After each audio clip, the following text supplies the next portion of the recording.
Sudah ada VAR dan juga dua tenaga ahli dari luar negeri, Yoshimi Ogawa sebagai ketua wasit dan juga Pratap Singh dari India sebagai ketua Departemen Perwasitan PSSI. Tetapi nyatanya kinerja wasit di laga profesional 1 dan 2 Liga Indonesia masih buruk. Ketua Komite Wasit PSSI Erick Thohir perlu duduk lagi mengevaluasi kinerja Ogawa, Pratap Singh, dan wasit-wasit yang terlibat, lebih khusus di Liga 1 dan 2. Semua sahabat Rai Soccer TV tetap bersama Bung Yes, dan jangan lupa like, comment, share, and subscribe.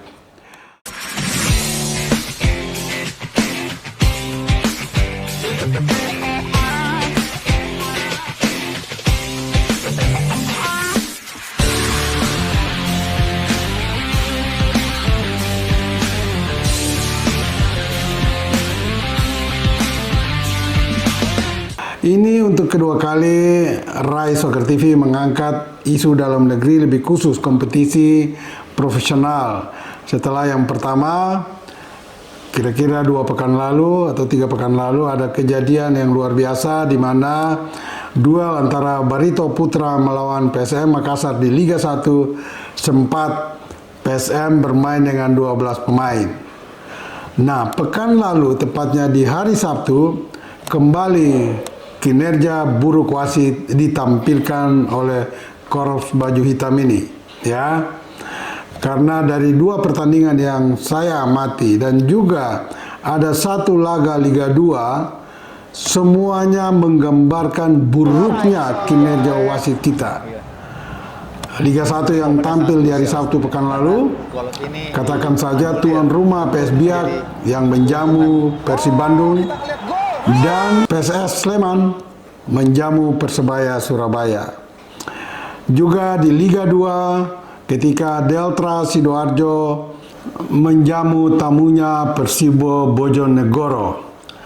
Tapi baiklah, saya memulai dengan cerita bagaimana kinerja wasit yang sangat mengesalkan dan mengecewakan bagi kami yang berada di posisi netral, apalagi kalau klub, ofisial, dan pemain yang terlibat langsung dan terkena getahnya kepemimpinan buruk dari wasit. Hari Sabtu minggu lalu kita lihat bahwa partai PSS Sleman melawan Persebaya, ya di menit-menit awal Persebaya memang dikejutkan dengan gol cepat Sleman. Ya, sekitar pertandingan baru berjalan 4 menit, Sleman sudah unggul 1-0. It's okay lah, gol itu cukup baik. Tetapi pertandingan mulai kelihatan kurang bagus, terutama dalam kepemimpinan wasit. Ya, wasit saat itu yang memimpin pertandingan adalah Gideon Dapaherang. Ya, Gideon Dapaherang mulai memperlihatkan kelemahan kepemimpinannya.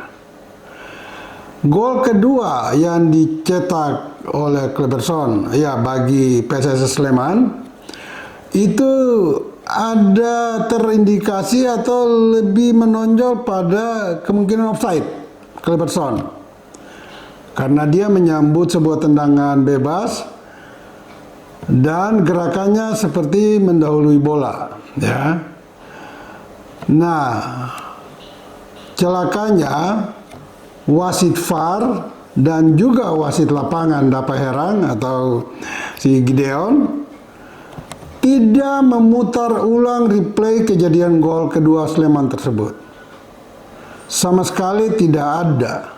Padahal sekilas kelihatan gerakan Kleberson mendahului datangnya bola. Dan akhirnya gol itu disahkan. Ini pelanggaran pertama atau kelemahan pertama dari wasit Dapaherang, ya. Kemudian dalam posisi unggul 2-0, Sleman dikejutkan oleh gol balasan dari Persebaya Surabaya. Diawali oleh sebuah kemelut di mulut gawang Sleman, dan ada salah satu pemain depan Persebaya berduel dengan Kleberson di kotak penalti. Dan pemain Persebaya ini memenangi duel tersebut. Kakinya lebih dulu menyentuh bola. Kemudian bola itu diteruskan kepada teman, dan teman ini meneruskan lagi kepada Bruno Moreira, yang kemudian oleh Bruno Moreira diteruskan dengan sebuah tendangan yang sangat indah menciptakan gol balasan Persebaya. Sayangnya untuk adegan yang tadi terindikasi bahwa ada pelanggaran lebih dulu antara Kleberson sebagai pemain bertahan Sleman dengan penyerang Persebaya, itu diulang-ulang dalam replay VAR karena wasit melakukan cek VAR untuk menentukan apakah lebih dulu terjadi pelanggaran atau tidak. Ada sekitar 2 menit itu wasit Dapaherang ya melihat VAR, dan itu jelas kok. Orang awam pun akan mengatakan bahwa bola itu dimenangkan oleh pemain Persebaya karena kakinya menyentuh bola, tidak menghantam kaki Kleberson sebagai pemain bertahan Sleman.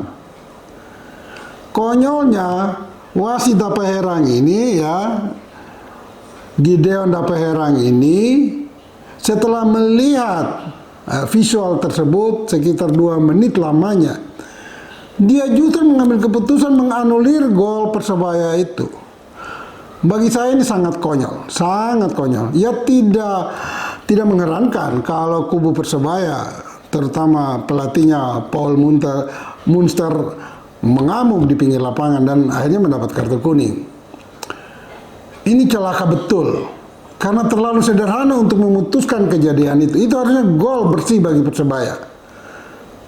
Jadi 2 pelanggaran yang dilakukan oleh Gideon Dapaherang ini memperlihatkan apakah mereka masih berkelakuan buruk di lapangan dalam memimpin sebuah pertandingan, ya, khususnya para wasit ya.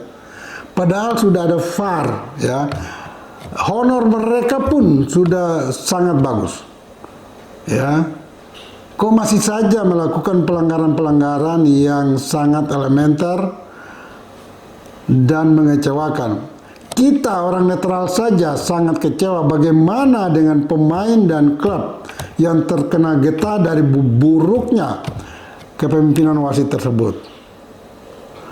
Berikut, sebelumnya, beberapa jam sebelumnya, pertandingan PS Biak menjamu Persib Bandung.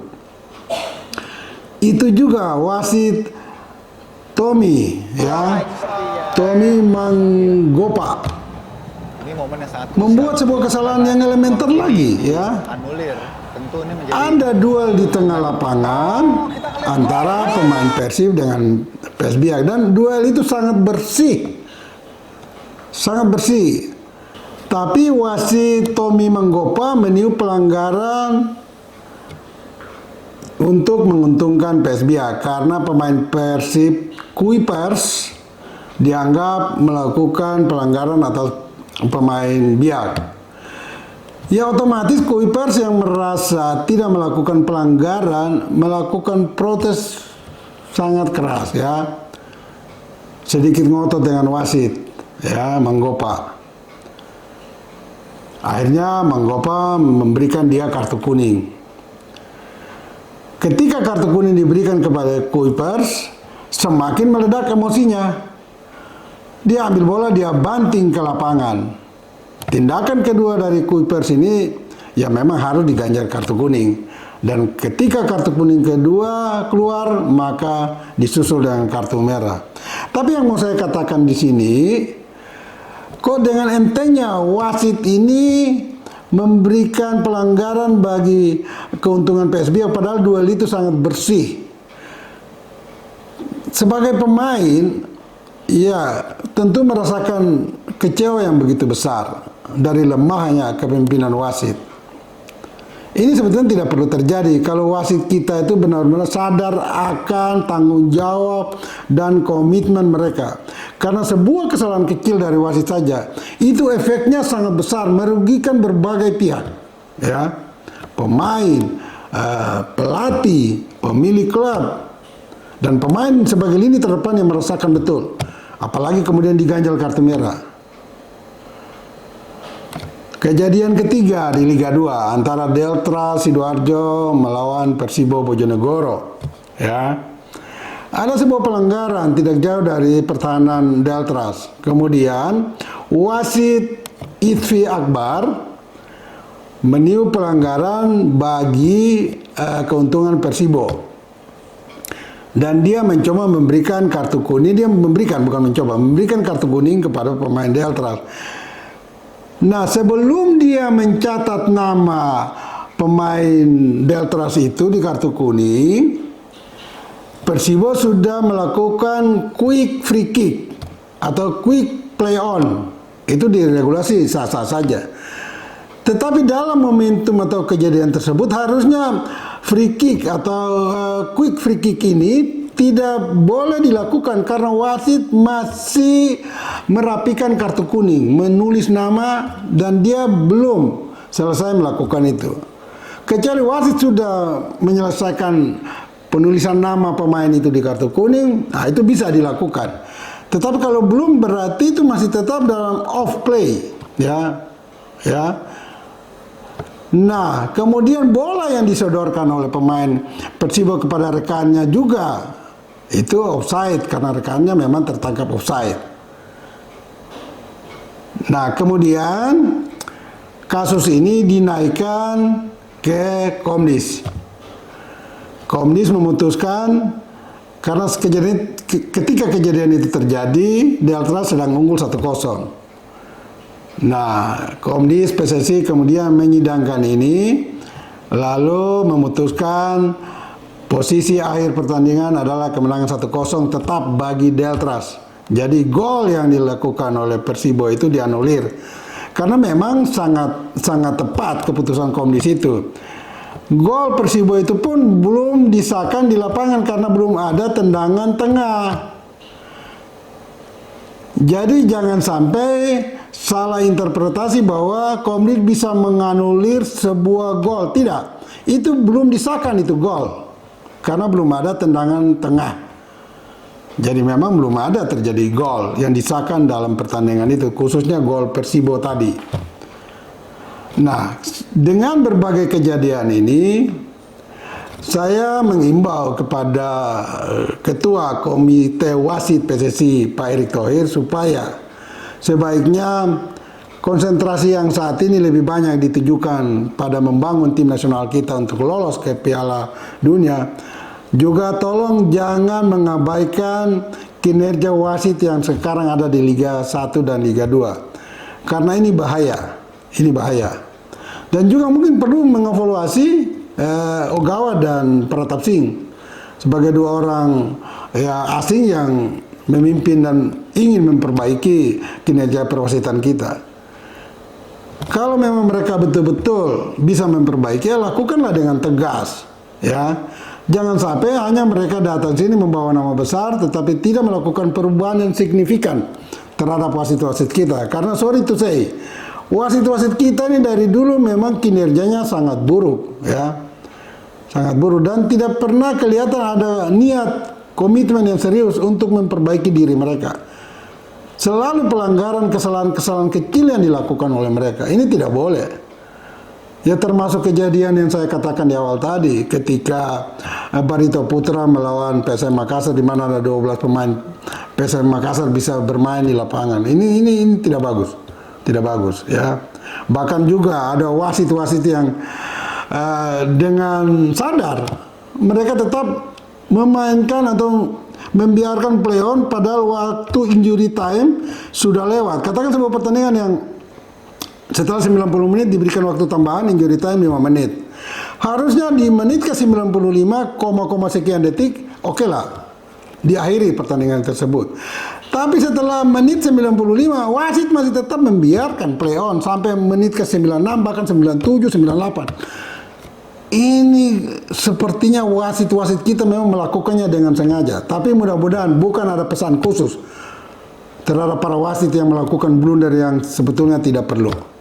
Nah, itu kira-kira pesan saya kepada Pak Erick. Sekali lagi, tolong evaluasi kembali jajaran kinerja perwasitan, mulai dari ketua wasit Yoshimi Ogawa, ketua departemen perwasitan Pratap Singh, sampai pada turun-turunannya itu wasit Liga 1 dan 2. Kalau bila perlu ditebas habis, pakai lagi wasit-wasit yang baru yang belum terkontaminasi dengan permainan kotor di lapangan. Bagi semua rekan sahabat Rai Soccer TV, ingat, bola itu bola. Giring terus.